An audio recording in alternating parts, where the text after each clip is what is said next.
There we go. We're now live, so we'll just give a few minutes for people to sort of come on board, and I'll log into my phone and hopefully I can find the chat so that we can see people's comments. Hi,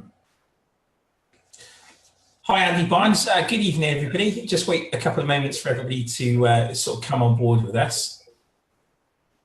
So, have you had a good day, Rob? I've had a really nice day. So my standard day is a 9 till 3 p.m. I used to work much longer hours, but after many years of burning out on very long days, I try and restrict till 9 till 3 p.m. now. Occasional evening lessons when I want to do nighttime driving, but yeah, it's been nice. It's been all right. And then just paperwork since then and looking after the dogs. It's the thing about the job, isn't it? You've got to get the job to work for you. Okay, well, we've got a few people who've joined us now, so welcome, everybody. If you've got any questions throughout tonight, please just post them up, and myself and Rob, particularly Rob, because he knows all about it, will try and answer those this weekend. So just a few introductions, first of all. Obviously, myself, James, you know me from PDI Chatter, hopefully by now, and introducing Rob Coolin, who is the man to talk to about electric vehicles, which is why we're all here tonight. Rob and I had a chat the other day about electric vehicles, and I personally found it very interesting and learned a lot of things that I didn't previously know. So hopefully now we'll find some interesting information out for you. And Rob, you've been very busy, haven't you, with doing articles for Intelligent Instructor magazine and things, haven't you, very recently? Yes, it's electric cars has kind of taken over my life a little bit since I delved into it. I wrote initially a little write-up on Facebook on some of the driving instructor groups and my own stuff as well. And then from there it expanded, wrote some bits for MSA, ADI, NJC, currently doing the big series of articles for Intelligent Instructor. I've done bits on like little podcasts and things like that as well. And I write a lot of articles outside of the driver training industry as well. Did one last month for British Gas and just little bits and bobs. So forever writing about electric cars, but and for the council as well. But you're very it's great, really enjoy. So just a little very bit busy, but I like being busy.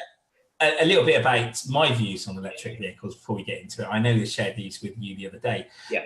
I've been kind of a little bit anti-electric vehicles. You know, obviously I'm kind of very much a gears man. I like the noise of the car, but I can see that electric vehicles, you know, they are going to be the way that we go. You know, we're looking now that automatics are becoming more and more dominant. There's more and more requests coming through, certainly our offices, for automatic vehicles. And obviously, I think you'll see in certain cities like Bath, I know they're going to be banning certain types of vehicles, Paris.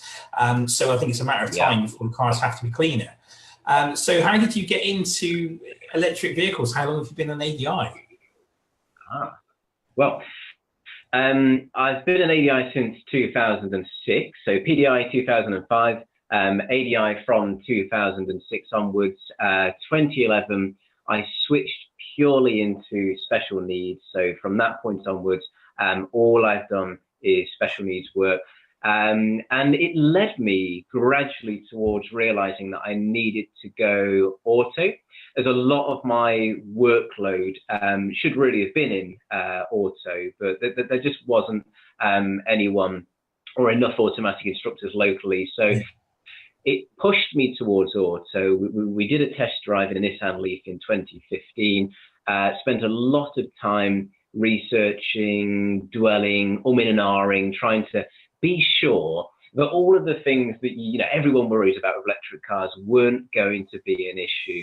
And it is important to do that research and to make sure you're moving into it at the right time. So I did make the plunge in early 2017, and I wish I would have done it much sooner. But at the same time, it was important to have that bit of time thinking about it, checking the details, being sure. And there was still a lot that I had to learn on the go, which I wish I would have learned about before I did switch into electric cars. But ultimately, I wish I'd have done it a lot sooner, and much happier in auto as well. I think the majority of us, you myself included, have never driven an electric vehicle, never even thought about driving an electric vehicle. So, perhaps that's something that we should do at the end of this conversation. I should be going down to Nissan and trying out a Leaf, because it's going to be a different... Oh, that would be a good first move.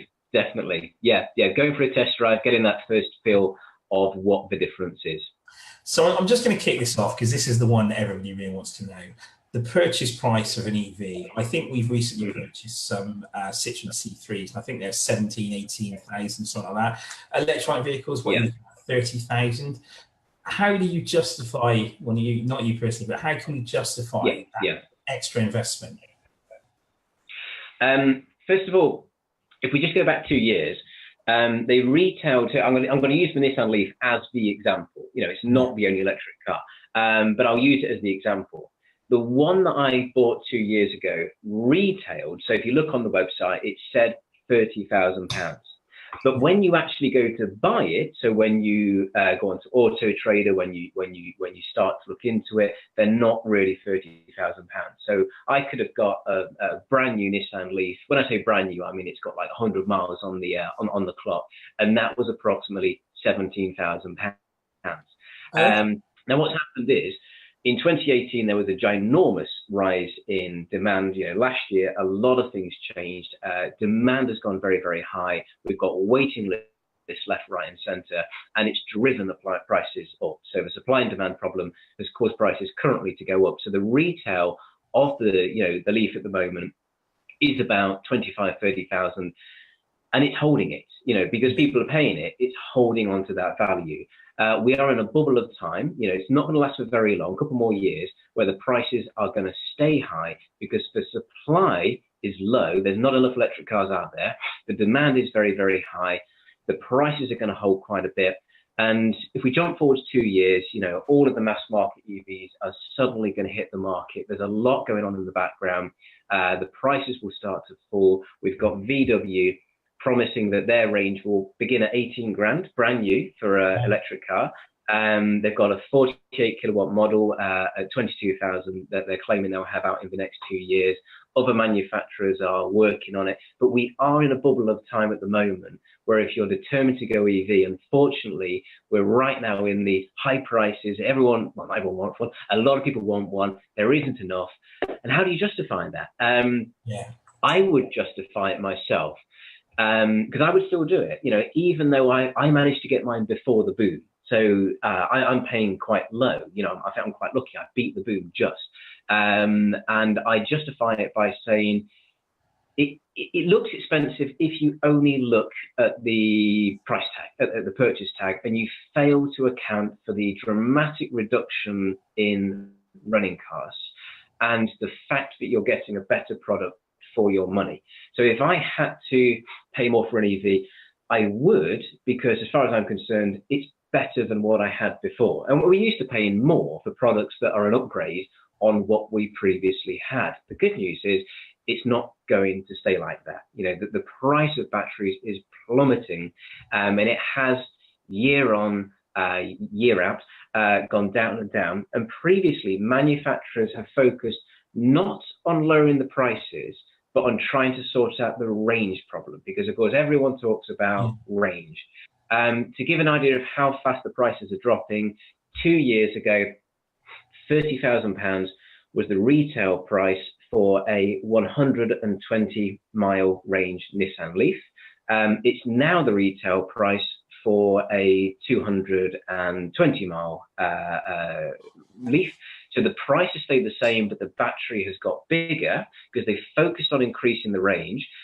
The next step, now the batteries are at a range where people are generally comfortable, range anxiety is going away. The next step will be to see the prices starting to drop. So across the next few years, we're going to be looking at EVs that do a very, very good range for under £20,000. And I would argue, even now, you could walk out there and you could get a Renault Zoe brand new with a 180-mile range for under £20,000.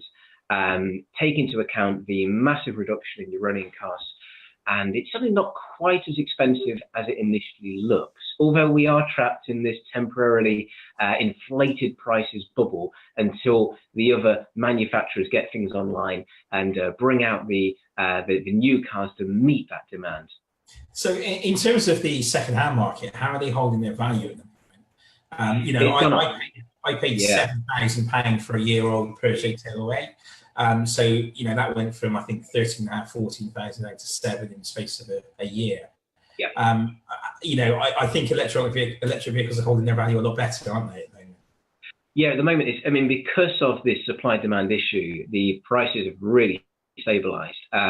If anything, they started to go up. So we've got, you know, people now who bought a Leaf 2 years ago, and they can sell it for more than they bought it now because of the demand that's there for it, and people are trying to, you know, get a hold of them, and they just can't find them. So, yeah, the second-hand market value is holding up strong.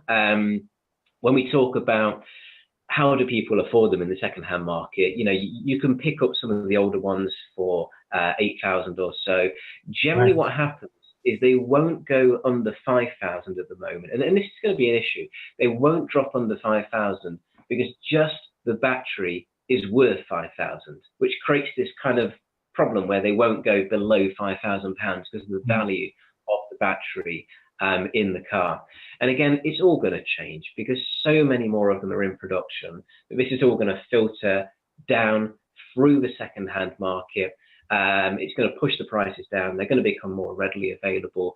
But whereas with a petrol car, you can go out and you can buy a £500 petrol car. That's not going to happen with EVs for a little bit longer. No, but of course, you're getting quite a product for your money.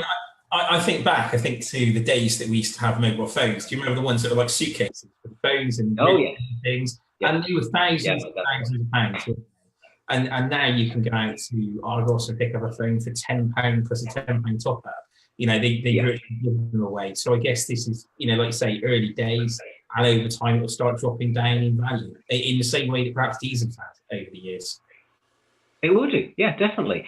I mean, as mentioned, the price of batteries is falling so quickly. I mean, when the Nissan Leaf first came out, not even 10 years ago, I believe the value of the battery was about £20,000. At the minute, you know, it's down to about 6 or so, and that's happened in 9 years. And the rate of the price of the batteries dropping is just never ending. So we're going to be looking at batteries, you know, for a few £1,000s within the next few years. And this is going to have a knock-on effect of bringing down the overall price of the cars. There's a few things that are affecting it. You know, the price of the minerals is going up slightly, but it doesn't have a dramatic effect on the overall cost of the battery pack. It influences it a little bit, but there is going to be... Sorry, just to put that off, I know we discussed this the other day. You said that the batteries were fully recyclable, so we're not going to be binning these batteries. We're going to be keeping these batteries forevermore in the system. Yeah, so we've had problems with batteries in the past, and it's very right to pull industries up on these problems, you know, to hold them accountable for the damage that can be done through everything that humans do. So take an example, the mobile phone industry has a rather shameful rate of recycling, which is less than 1% of all mobile phone batteries actually get stripped down, have the metals reused and go forwards.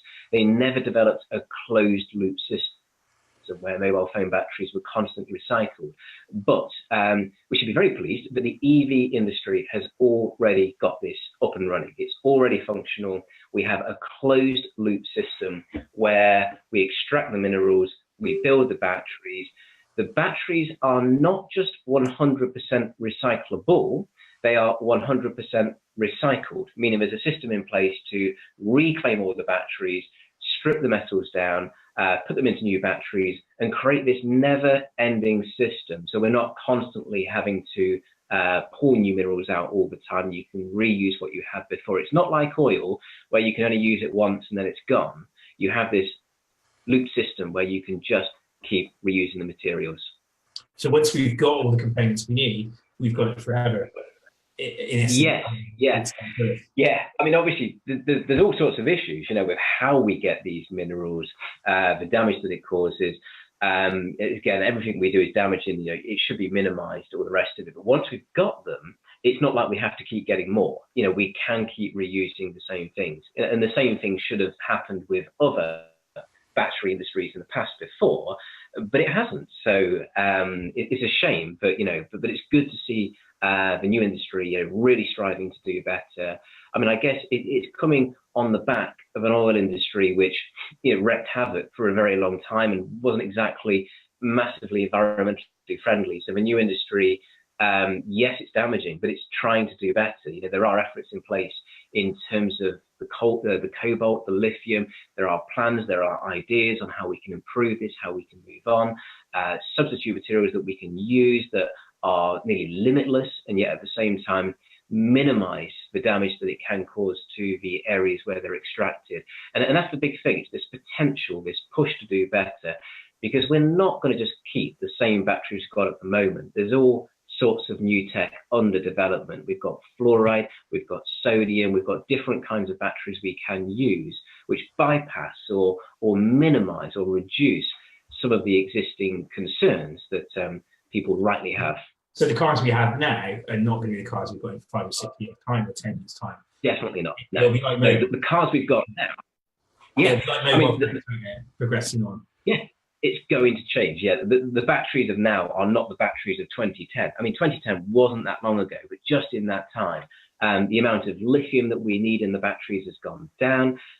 Cobalt, we're heading towards batteries that use 75% less cobalt. Cobalt's the big problem. I mean, that's the one which has real ethical issues around how we obtain it. We know we can use less of it. The idea of using zero cobalt is not impossible. It's a big challenge, but there's a lot of research being done into how do we make a battery that's not going to blow up, because you need cobalt to stabilize the other minerals. Yeah. To bypass the problems of having to extract it from the Democratic Republic of Congo, where the human rights issues are a little bit ropey. I mean, people are going to pursue this technology with passion, aren't they? Because there's going to be a lot of money to be made in supplying these batteries to an ever-increasing market. So you can see it upscaling very quickly. Very fast, yeah. About the running costs, I know we briefly spoke about this the other day. I mean, how much do you sort of, if you don't mind me asking, pay for your car monthly compared to your, your fuel and your electric costs?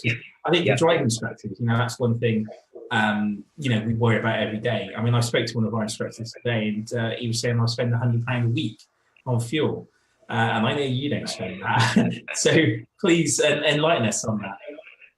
Certainly, yes. So. I like my numbers and my stats, so I kept lots of records, and I have been on, my costs, my expenses. I've compared it against all of my previous cars that I own. The bottom line is a brand new Leaf is costing me less than any of my second-hand vehicles that I had before when I do all the maths and work it out sensibly and fairly. But I'll present it one way. Okay, so my fuel costs used to be approximately £60 a week. So let's say 240 a month. So I used to spend 240 a month on petrol. I now spend approximately £70 a month on electricity. So 240 minus 70, saving of £170 minimum. So I'm not including my other savings, my lower service costs, etc. Let's just take the fuel saving, 170. Now, £2,040 an hour. Yes. So my lease cost on the car, I pay £275 a month, but I can minus off that the £170 that I've raked back in my fuel savings. So my argument is I'm paying £105 a month lease for a brand new Nissan Leaf, which I think is fantastic. So very, very pleased with that. That's one way of looking at it. Just say that again. That's taking essentially £105 a month to keep you on the road. If you pull out the savings, yeah. So that's incredible. If you pull out the savings, you get a nice number, but you've got to look at the balance of the cost of the savings to work out what it really costs. My next one I'm going to buy, my plan is to buy, not lease. I'm going to purchase. I'm going to keep. My plan is to keep it for 10 years, 200,000 miles. That's how confident I've become in the battery tech, in its longevity, and its reliability. And I want to run one for a long period of time rather than just leasing every 3 years. I'm going to spread that cost out across 10 years. And it actually makes the cost of the car less than the savings. So essentially, I'm going to make money out of the next one. if you look at it like that, and don't just look at the retail price, just look at the purchase price. But we're not that far away from like-for-like purchase price between a combustion engine and an EV. You know, we're a few years away from like-for-like comparison. It is incredible. And you know, when you told me those numbers the other day, I thought, wow, if I was an auto instructor now, and you know that I'm not a fan of electric just yet because I haven't driven it, I would have to go electric. I couldn't justify staying petrol or diesel if I was an automatic instructor. It just doesn't make sense. It makes more sense now to go to electric. And I think that's how significant it is, and how significant, you know, what you're doing is. You know, it's a cost-saving exercise here, apart from anything else, isn't it? It is. I mean, there's many factors to look at. There's many ways to address it, because I'm obviously very, very passionate about EVs. But one of the things that I'll always push is making sure it's the right time for the right person. You know, you've got to be sure, do you want to go auto? Are you ready to go over to automatic? Do you feel like demand in your area is okay for that? You know, I mean, demand I'm finding is sky high. It's ridiculous how many people want automatic. You know, since changing to auto, try not to exaggerate. It's a lot of people. You know, there's a lot of people out there that desperately want auto, but it's making sure you want to do that. Making sure the car hits your needs, so you know your daily mileage, you know what the car can do. If the car doesn't meet your daily needs, is your local recharge infrastructure strong enough to be able to be confident, to enjoy the experience? Because the worst thing would be for someone to jump in with a car that's not suitable for their needs, and then to have a bad experience, which then puts them off something which can actually be really fantastic. So it is important for some people to wait a bit longer. I think that kind of leads me on to the obvious question, and I can see people posting about this now, and the same question I posted the other day. It's that range anxiety. I know I spoke to my friend today, and it's the first thing that everybody mentions. Well, what if I drive to Scotland? I never drive to Scotland. If I ever wanted to, I'm anxious about it. And I think a lot of people have that fear. So, you know, talk to us about the range and why we feel anxious about it. I love the Scotland example, because that always comes up. You know, what if I have to drive to Scotland? And I remember talking to somebody about that one day, saying, I mean, how often is that going to happen? And genuinely, the same day, I got an email from my dad saying that my granddad's funeral was going to be in Scotland, where he lived. Could I get there? And suddenly, I had to work out, how do I get to Scotland in a car which has a range of 130 miles? Yes, it can be done. I didn't. I got a plane and flew there instead. But the ultimate answer is, you couldn't do it. You need a little bit of planning. I mean, it's never affected me. So when I go on my holidays, you know, next week we're going away for a week, and we've got to drive 2 hours, 100 and something miles or whatever. And I've just typed the postcode in. There's a bucket load of charges in the area. It's simply not going to be an issue. If you've got to go to Scotland, a little bit of planning needed. You need to, you know your route. You need to know where your charges are. It's no different to knowing where a petrol station is when you're going to run out of petrol. But if you haven't got the range that you used to with petrol, you're going to have a few more stops along the way. I often bring the argument, of, you know, we're meant to all be resting after 2 hours of driving. You know, if you drive flat out at 70 miles an hour, after 2 hours, you've covered 140 miles. You know, that's about the range of a modern electric car at the moment. You should be taking a break anyway. So you'd be having a natural break, recharge, and you carry back on again from there. The next generation EVs, or the ones that are currently appearing right now, you know, we're looking at ranges on the new ones of, quite realistically, so no fantasy figures, 250 to 270 miles. Now, my last petrol car was a Yaris, and the petrol tank on that could do 300 miles. So the new EVs are matching-ish some of the smaller petrols anyway. So if people are used to coping in a 300-mile petrol car, then a 260-mile EV isn't really going to be that much different. And the network is actually a lot better than people think it is. Yes, it's patchy. There's some areas that are a little bit ropey. Yeah, I would say about that, actually. I know we spoke the other day about SO and some of BP and stuff putting charging units around. So I spoke to today said, yes, I've seen one already. So I think, like you say, the infrastructure is going to catch up. I mean, tell us a little bit more about charging, how that works. Charging is great in terms of, and one of the first questions I always ask someone is, do you have a driveway? Because one of the best advantages that an Eevee has over a traditional car is owning your own fuel station. And it's a novelty, you know, I just can't get over. You know, I keep wondering, when's this novelty gonna wear off? But, you know, waking up in the morning to a car which refuels itself, it's brilliant, absolutely fantastic. I wish my petrol cars could have done that. And I always talk to my wife about it because people always think there's a massive problem. But I remember the days when I used to get in the car in the morning, turn it on and think, oh, I've got to go to the petrol station. Those days are gone because every morning you wake up, and if you've got a driveway, you've got your own charger, you know, these things are free or very, very cheap.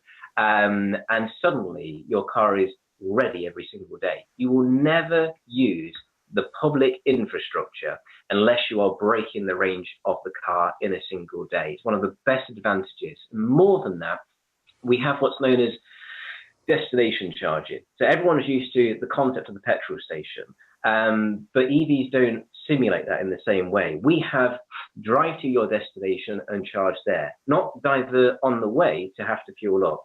So when I go to the swim baths locally, I plug the car in at the swim baths, and when I come back out, it's ready to go. I can do the same at Tesco's, Asda, the holiday place that I'm going to next week, Centre Parks I went to a couple of weeks ago, plug the car in there. So you don't have to go to a petrol station.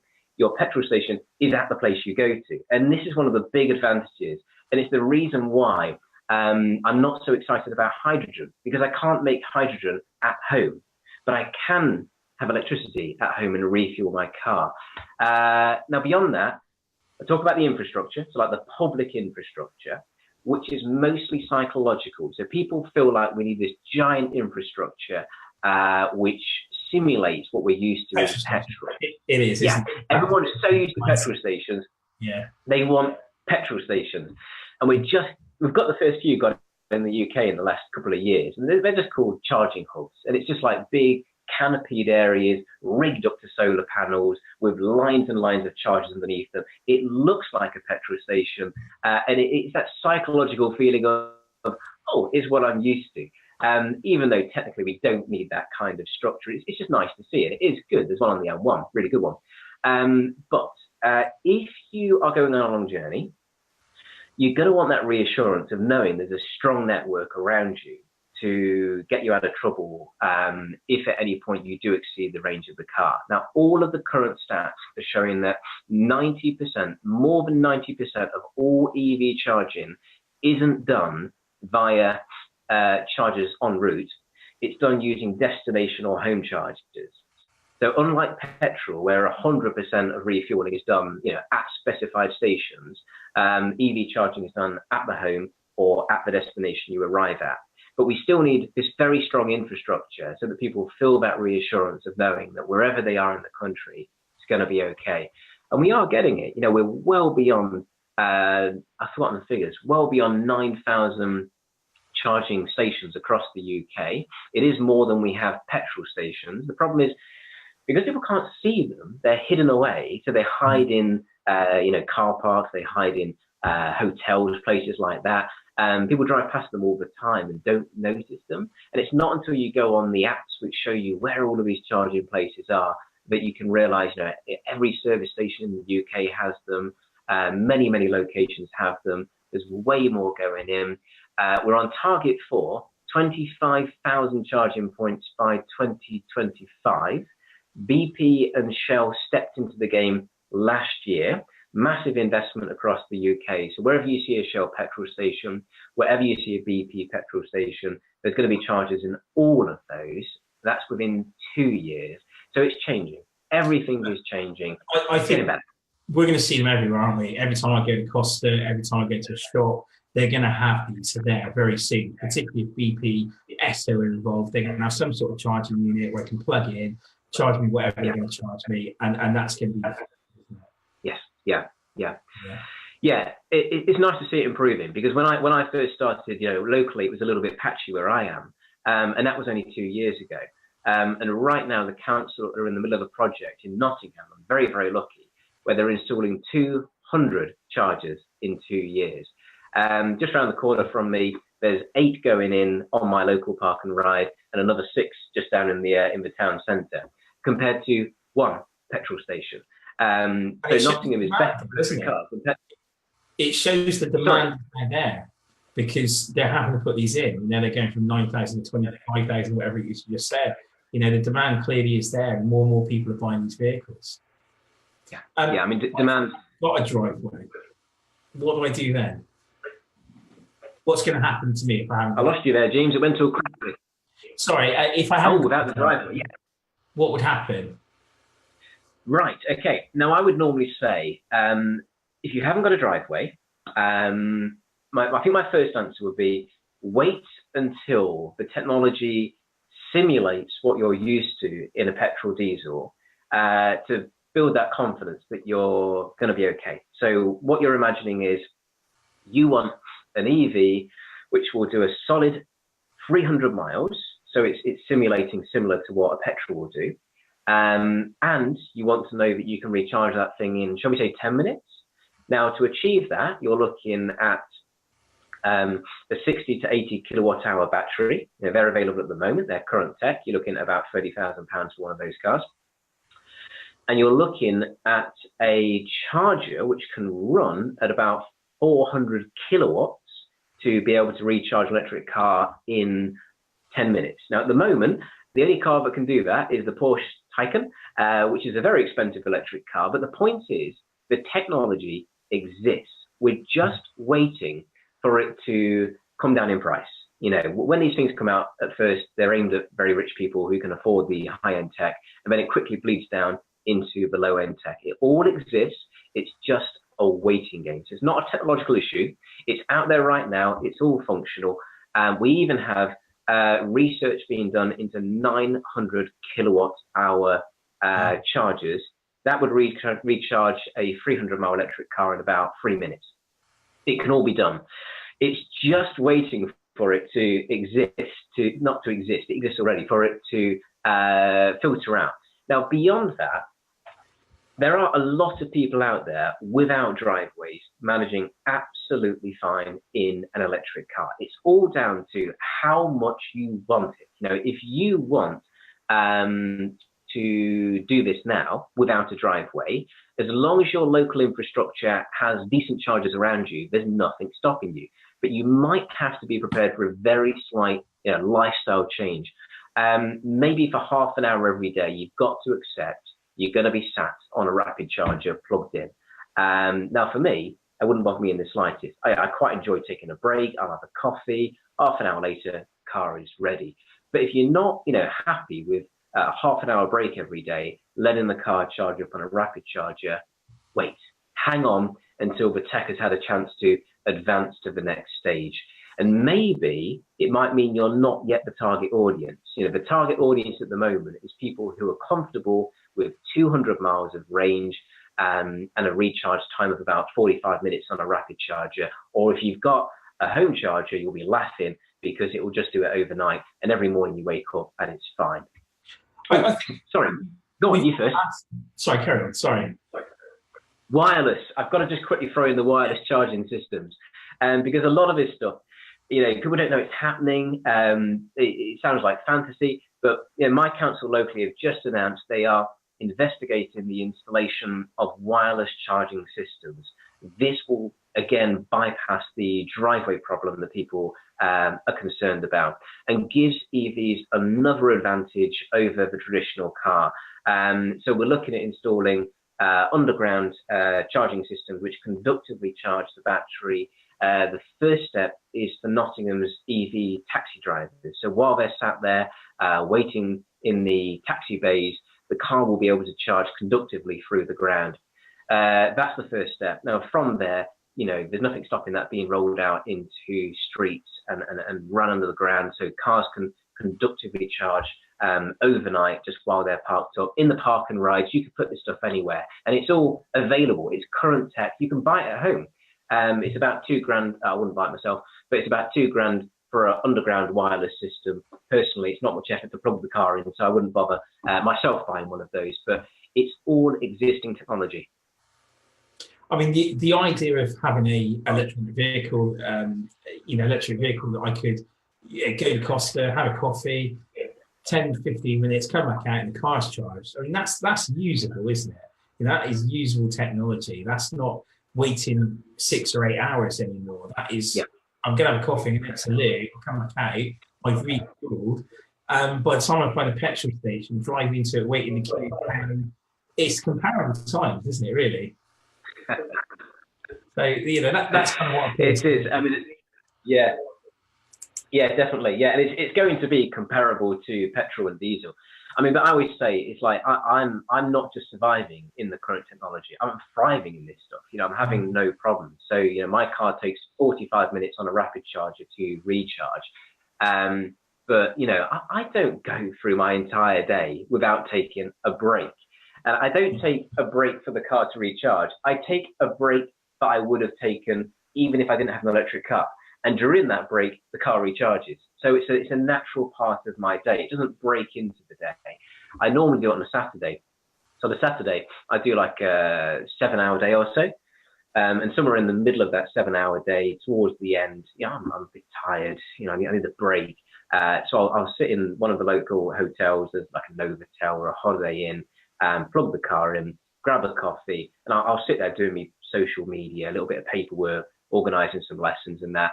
Now, I have a 45-minute break, and every time I come out, that car is back at 100%. So the current tech exceeds my needs. I don't need a 900 kilowatt charger that recharges my car in 5 minutes, because I will still have a 45-minute break. Yeah. As long as the car is ready before I come out, I don't care how long it takes. It's like overnight charging. People say 6 hours is too long for the car to recharge. I sleep for 7 hours. So whether it's ready at 1 in the morning, 2 in the morning, 4 in the morning, 7, it doesn't matter as long as it's ready when I come out and I go to get in the car. And it always is. In fact, we've got 2 cars and they're both ready, back at 100% by the time me and my wife jump in the cars and head out to work. That's incredible. Do you think, I know we spoke about hydrogen, it seems to have been completely disappeared. I mean, my view, with my uneducated approach to this, is that I think that tech's been put on the back burner perhaps now, and electric is pioneering the way. Do you think it will stay that way? What's happened is hydrogen shifted slightly. So it's still there, but it looks like hydrogen is going to be used in the more large-scale industries. We're talking massive lorries, huge lorries. There are lorries out there being developed at the moment which will run on hydrogen. There's often a common misconception that it's hydrogen or electric EVs, but actually hydrogen are EVs. All hydrogen cars have batteries in them. The hydrogen is simply what makes the electricity to power the battery. Yeah. So if you've got a hydrogen car, you still have an electric vehicle. It's got a battery in it. But while you're driving, that hydrogen is converted into electricity, charges the battery up, and allows you to travel a very, very long way, because you're constantly topping the battery up with electricity from hydrogen. It's quite a complex process. So it removes, unfortunately, the nice simplicity of an electric car. You've got more bits, more parts, more that can go wrong. So what we're looking at is a world in the future where all of the small-scale transport is done using electric cars. But if you really need stuff to go 1,000 miles or whatever else, you can have a hydrogen truck, which is able to use the hydrogen to refuel the battery and to keep it going. But that's the important thing. A hydrogen car is an electric car. It's all kitted out to a battery. I'm very glad you cleared that up, because I was not aware of that. I didn't think about it in any way, but that definitely cleared that up for me. We talked about, I've heard the hybrids, obviously that transition thing, they're more likely to break down. And I was surprised when you spoke to me the other night, you told me how few moving parts electric vehicles have, and how that's going to have an effect on, repairs and so forth. I mean, just tell us a little bit more about that for everybody. Well, yes, it's one of the other advantages in that, an Eevee is very, very simple. We are literally looking at a battery connected to an electric motor and an inverter rigged up to, the wheels and the brakes. There's very, very little in there which can go wrong. I mean, incidentally, this is why the Leaf has a 97.6 reliability rating. Don't get me wrong. Right. Everything breaks at some point. You know, all things go wrong. There's always going to be examples of ones that have gone a little bit haywire. But it's so much less than we've had before. The reliability is very, very high. So we've got examples of taxis. We've got driving instructors clearing, you know, hundreds of thousands of miles, and all they're having to do is replace the wiper blades and the brake pads and little bits like that, normal service items, which creates an issue for the dealerships who are used to making their money out of servicing, out of, you know, new clutches and all these extra bits that tend to go wrong but just don't exist anymore, which leads on to the whole concept of, do EVs need a service? Because as far as we can tell at the moment, a service for an EV consists of a diagnostic check and a top up of the window wash. There doesn't seem to be much else to do because it's a computer attached to some wheels essentially, which is great for the customer. But you know, you can see the concerns it's creating within the car industry as to, you know, how do they make the money they used to make through fixing and repairing and general maintenance as well.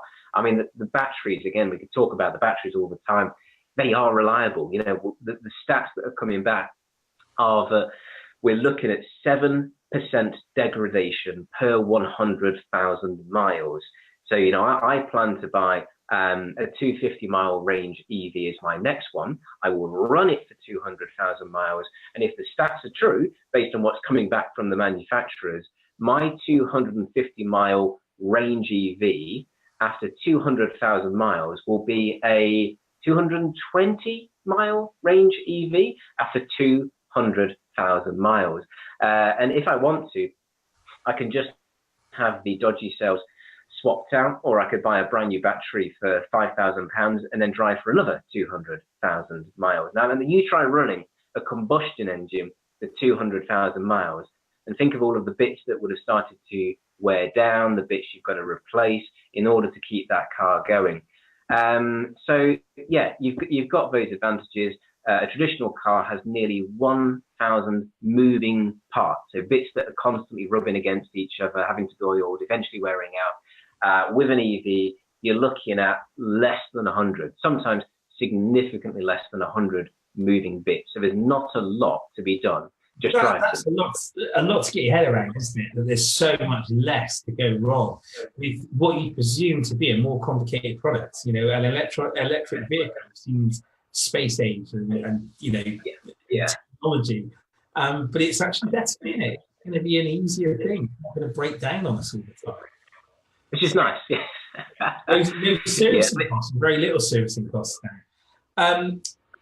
The batteries, I mean, like you touched on the degradation, and I don't think that's an issue. Like, say they can run for 200,000 plus miles, and most cars by that point are in the bin anyway, aren't they? They don't tend to go on past that point. So the batteries it's been dealt with as far as I would say. But what about this whole manufacturing process, you know, versus a diesel, you know, to an electric? You know, what sort of environmental issues there?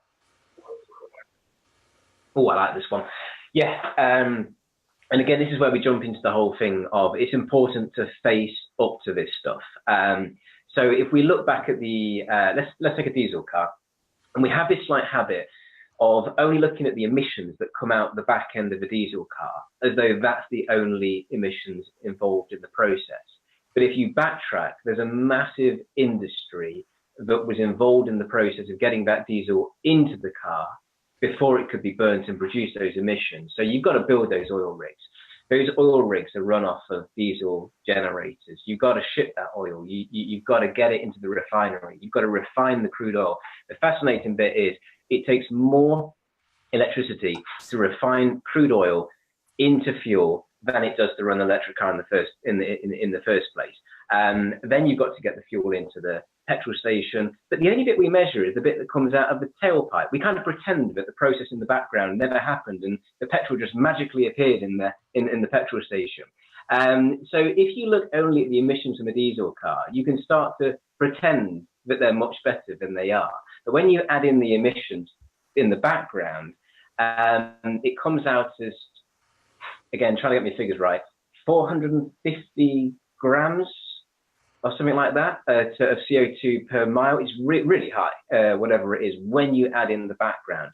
Now, with an EV, again, being fair, if we run EVs off of coal, which we don't, but let's say we do, if you account for the production of coal, the burning of coal, the getting rid of the coal dust at the end of the process, and the running of the car, you're looking at massive improvements still compared to the efficiency and the damage that you've got through the refining of petrol, of diesel. So the worst case scenario in an EV is still better than the best case scenario in a diesel car. But the thing is, we do not run off coal. The UK has been winding down coal for a long time now, and 2025 is the current deadline for the end of coal in the UK. I mean, that's very soon. That's not far away at all. The UK runs off a base load of nuclear, so it's mostly nuclear.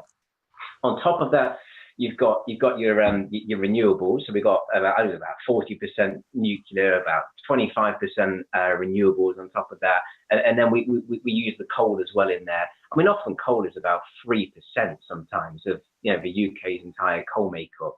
Now you can pretend that we run like all these little things you see on the internet, which show an electric car rigged up to a coal plant, which just isn't true. We don't do that.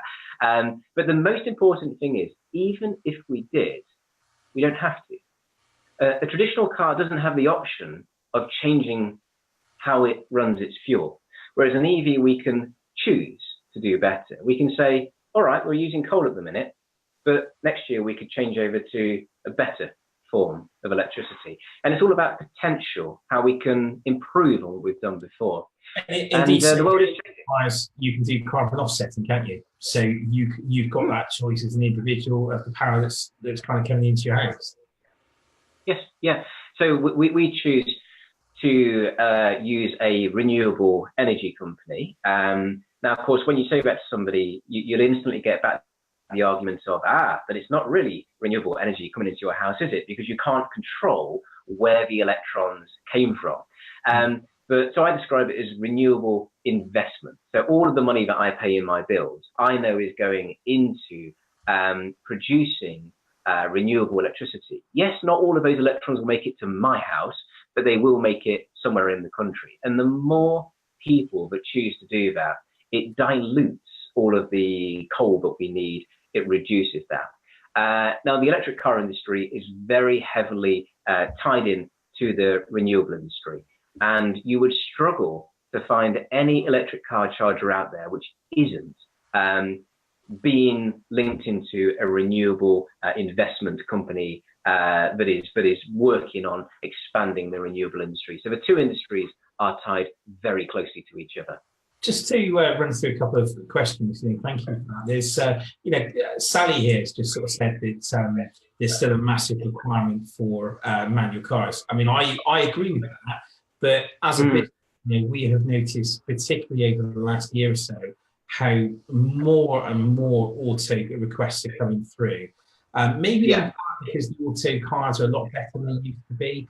And I think somebody showed me a statistic the other day that is it 50% of the cars that are sold now are automatic? So it's a growing market all the time. I get a feeling, as a driving school, that we're going to see a massive growth in the next 5 years. And I estimate, just off the top of my head, that probably in the 5 to 6 years, maybe half of our instructors may be auto. I don't know how you feel about that, but I can see that coming quite quickly.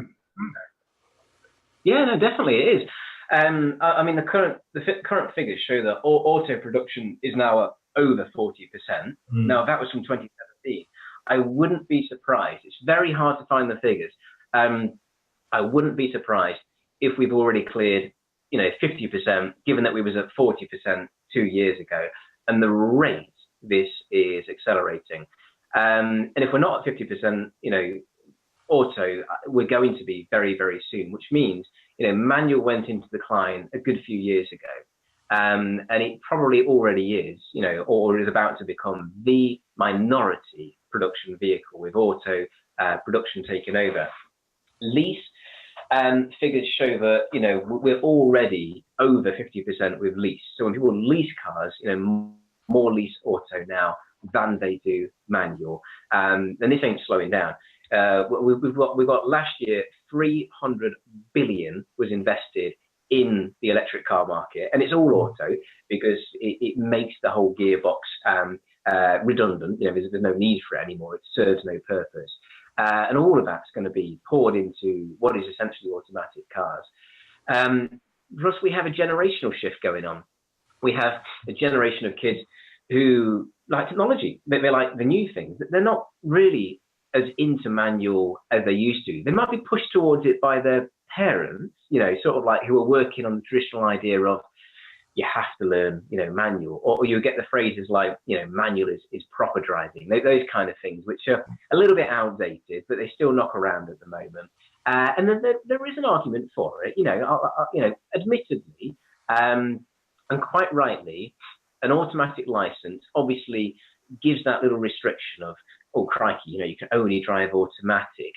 It's an argument that used to be very valid, at the moment is still a little bit valid, and very soon in the future will become a redundant argument, where every year that goes by, it's going to become less and less of an issue. You know, there are some problems, like demand for auto is so high.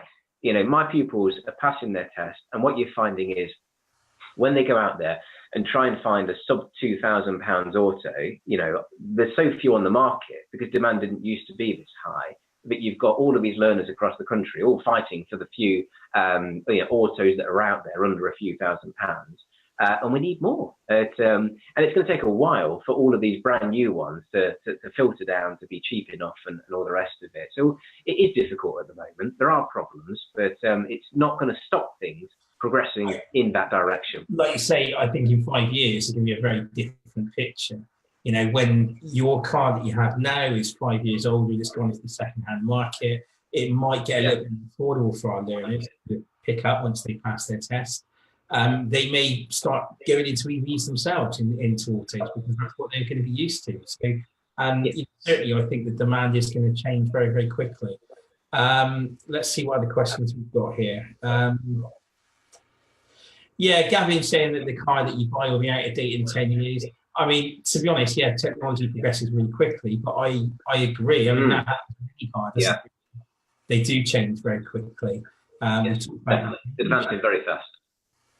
An article there by David, I don't know if it was your article, but an article about the VW Golf range, showing that the over 4 years purchase and running, the EV is the lowest running cost, followed by petrol, then diesel. That's quite shocking, isn't it? Andy Barnes asking, what do you charge for lesson rates? What do you charge for lesson rates? £35 an hour. Wow. So when I first started, when I switched to auto and first started with the Eevee, so I was manual for a long time. And I mean, I would say to people, I never really liked driving. I've always loved teaching driving, but never really enjoyed driving. Switched to auto, electric, and suddenly discovered, wow, this is great. Really enjoying this. So wish I'd have done it much sooner. But anyway, demand was very, very high. It was a little bit of a shock to the system just how high demand is. And again, I know that people often don't believe these kind of things, but I'll give you my very honest situation at the moment. Every inquiry I get, I send a set response to saying the waiting list is at least 10 months. And I always write minimum to try and filter out anyone that's not interested in the waiting list. I've got 23 pupils queued on that waiting list at the moment, waiting for lessons. I went up to 35 at the start of the year. No one blinked about it, no problem at all. I only do 2-hour lessons, 70 quid for 2 hours. To be fair, you've got yourself a USP there, haven't you? Your EV is your USP. And that's a really attractive thing for somebody to want to drive.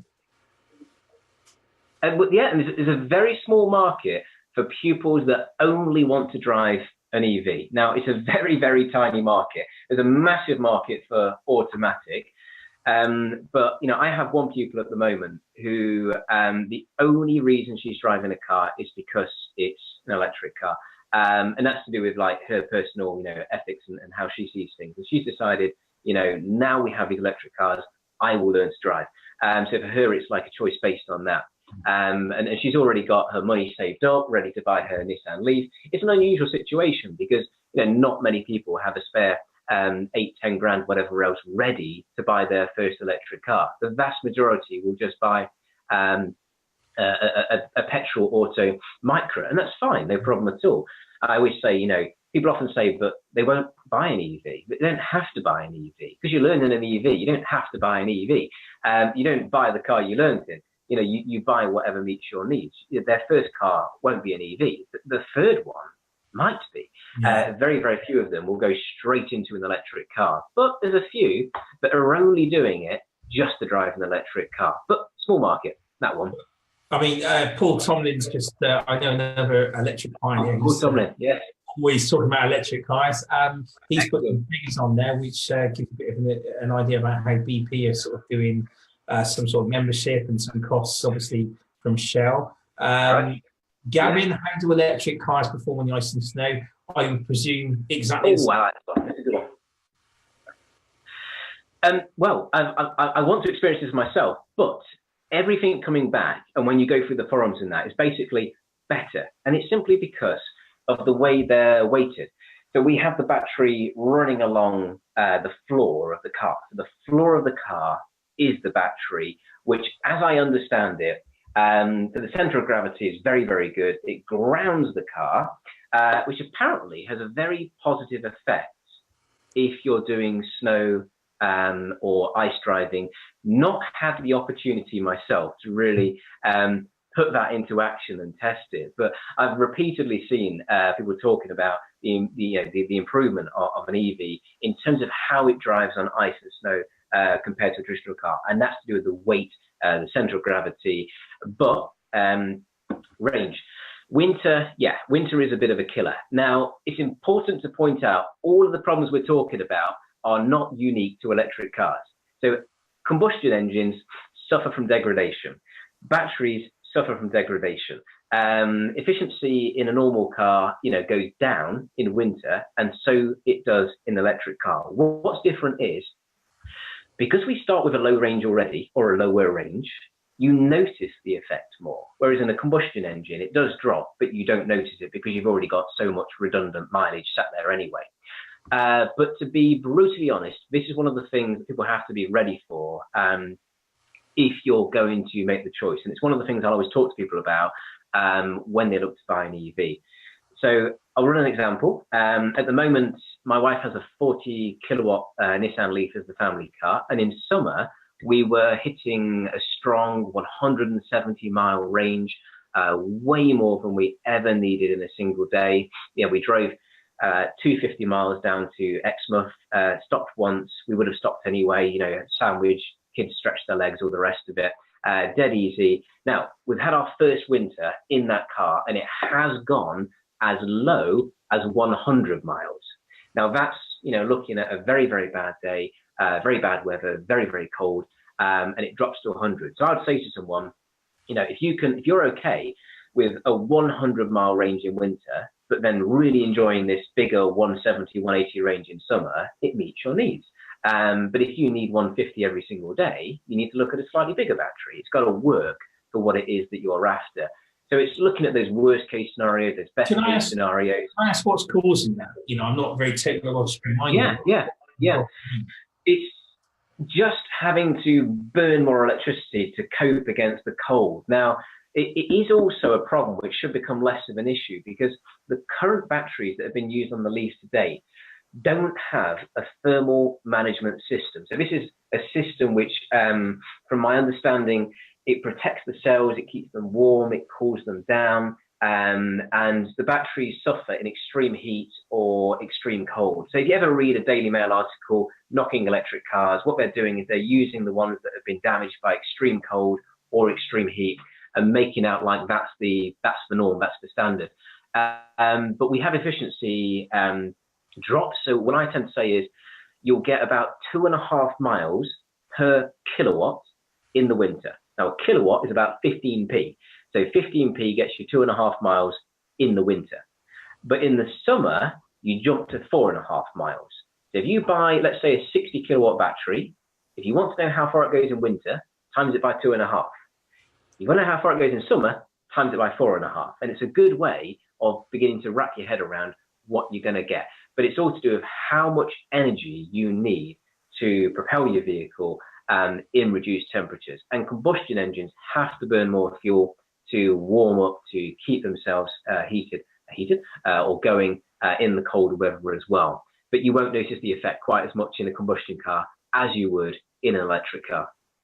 Jamie's here, obviously another person with an electric car, talking about ice and snow, saying unfortunately it's no better, but you know, I personally didn't expect it to be able to skate on ice, so that's fair enough. And there was a little talk about the sort of national grid being on the coat, but you know, at the end of the day, it'll upscale. If we draw more power, they'll upscale it, some more nuclear power plants, you know, whatever they do with demand.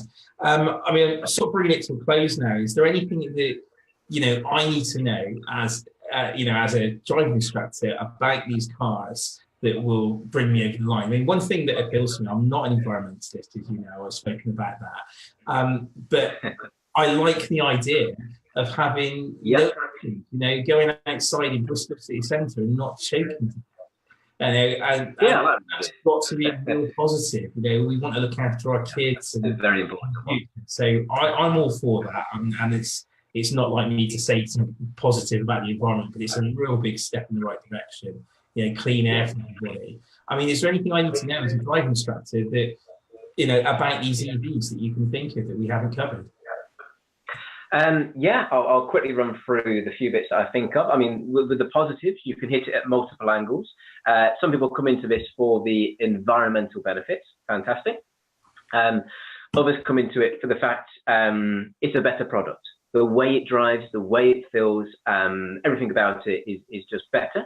Others come at it for the cost savings. So you've got multiple angles that might draw you in. For me, it's a little bit of all of them. But as a driving instructor, as always, it's very important to make sure that the current generation tech is right for you, or if you need to hang on for a couple more years to make sure it's okay. I would suggest that the new 60 kilowatt hour batteries coming out meet the needs of the vast majority of instructors. As far as I can tell, a 250-mile range, surely that's got to meet the needs of 99% of us, surely.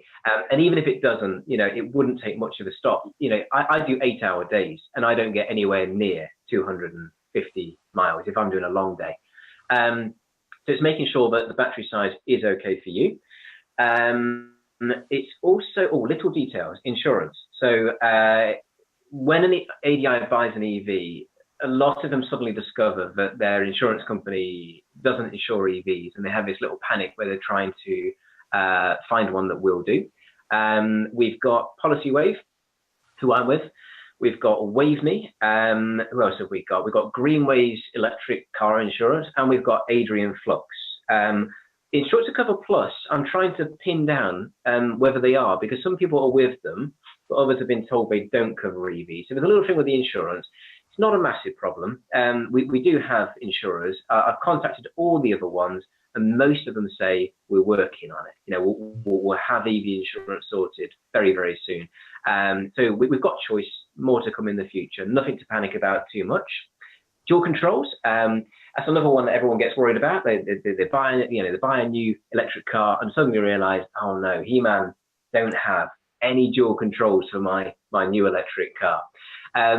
Now, this problem is not an electric car problem. This is a new car problem. Every new car, He-Man needs to borrow that car for, they quote, 3 to 4 weeks, so they can develop the very first dual controls, the template dual controls, but they need your car for 3 to 4 weeks. You have to take it to them, leave it with them, and pick it up, and pay for the dual controls, which is a massive inconvenience, but it applies to any new car. And that's why, at the moment, there are no He-Man dual controls for the new Leaf, because no one's yet done that.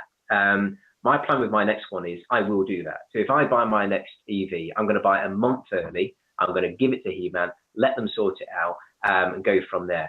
There is an easy way around it. Just use the universal dual controls. You can buy them off of grade 6 supplies, give them to a local installer, they'll put them in the car. Again, there are problems, but there are problems with solutions. There are ways around these problems. And I must say that's no different, because a couple of years ago I thought about buying a BMW 2 Series, and it was exactly the same scenario. They said, well, we haven't seen a dual controls before. So, it's not, like you say, electric vehicle specific. It's any new car that they haven't yet dealt with. Yes, yeah, definitely.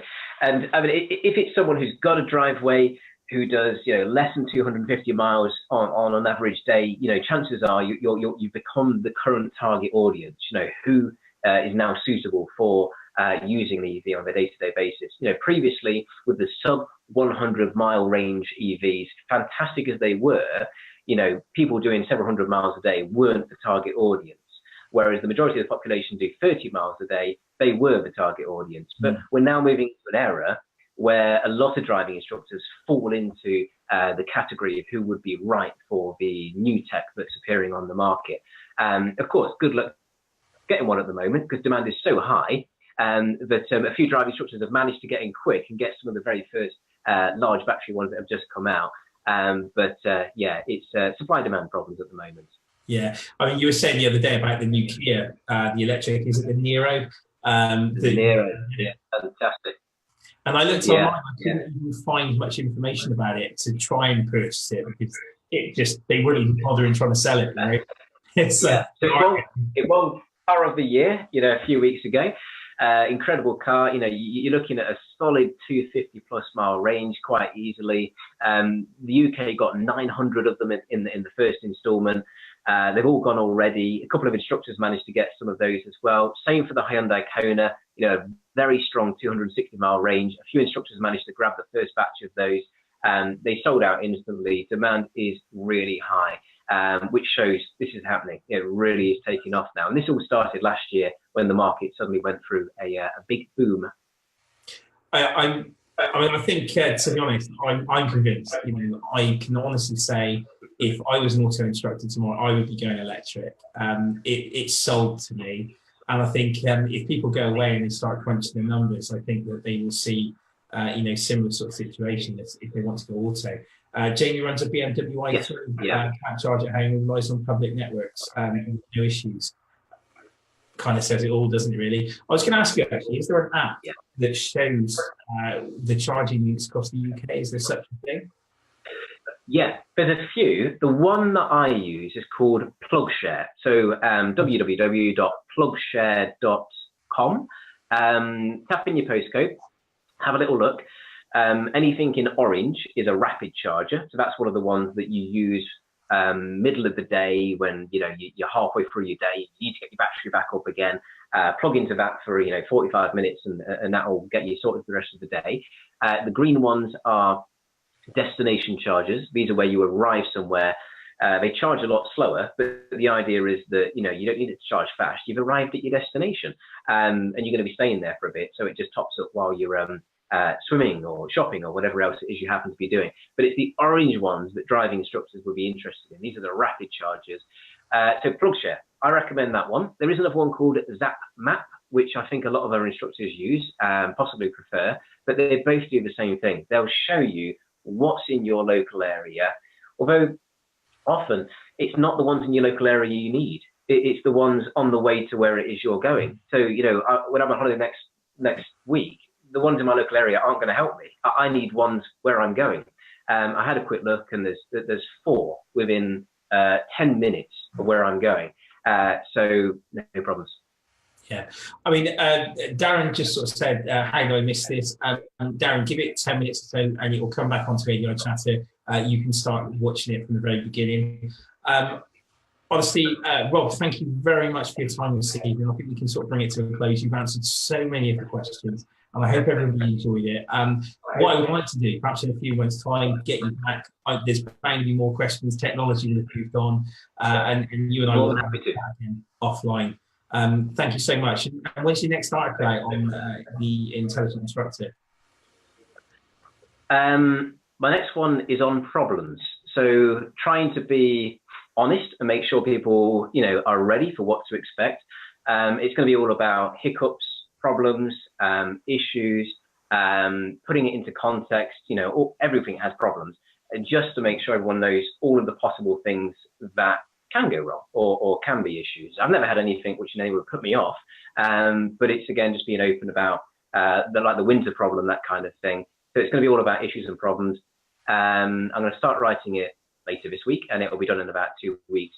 I'm busy trying to do a big presentation for conference things later this year, so I'm busy working on that at the moment. And you've also got taking up all my time as well, haven't you? So you know, you've got to go out and teach at the same time. You're a busy man at the moment. Yes, it's good though. Well, it's good. Thank you very much for your time this evening. I think everyone really appreciates it. No problem. Completed. And I will catch up with you again very shortly myself. And thank you so much. Have a good evening, everybody. I hope you found that really useful. And you know, thanks again to Rob, and thanks to everybody who's been watching. All right, goodbye, everybody. Thank you. Bye-bye.